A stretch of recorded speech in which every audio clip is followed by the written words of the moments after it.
আসসালামু আলাইকুম। রিসেন্টলি আসলে এত বেশি দাওয়াত খেয়েছি, ভাবলাম প্রত্যেকটা ভিডিও একসাথে অ্যাকুমুলেট করি and let's count together last মান্থসগুলোতে কত দাওয়াত খেয়েছি। তো দেখতেই পাচ্ছেন খুবই লোভনীয়ভাবে সাজানো হয়েছে এবং ভিডিওটা আমি এডিট করার সময় I was literally feeling hungry.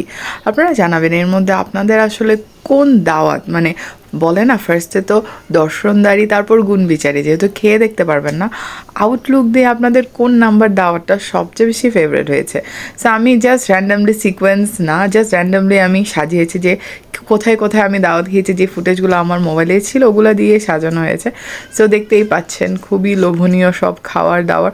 সব আমার কাছে সবচেয়ে বেশি ভালো লাগে ভর্তা আইটেমগুলো, যেমন আমার মামুনি একটা ভর্তা করে, ডিমের ভর্তা, চিকেন ভর্তা, তারপরে বালা চাও, তারপরে আলু ভর্তা, ডিফারেন্ট টাইপের ভর্তা মামুনি বানায় খুব আজগুবি জিনিস দিয়ে, এবং ট্রাস্ট মি এত বেশি ভালো লাগে।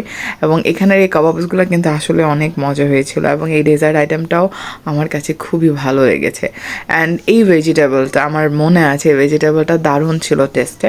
এবং দেখতেই পাচ্ছেন এখানে কিছু স্ন্যাক্স আইটেমও আছে রাইসের সাথে। সো আপনারা আমাকে জানাবেন কোন দাওয়াতটা, কোন নাম্বার দাওয়াতটা আউটলুকে আপনাদের কাছে সবচেয়ে বেশি ভালো লেগেছে। আমার তো প্রত্যেকটাই বেশি ভালো লেগেছিলো, বাট এখানে যে টাকোসগুলো ছিল, টাকোসগুলো জাস্ট অসাধারণ ছিল। ট্রাস্ট মি আমার এখনও খেতে মন চাইছে। ওকে, আর লেন্দি করছি না, সো আমি দাওয়াত খেতে খেতেই টায়ার্ড। আপনারা জানাবেন কোনটা ভালো লেগেছে। বাই।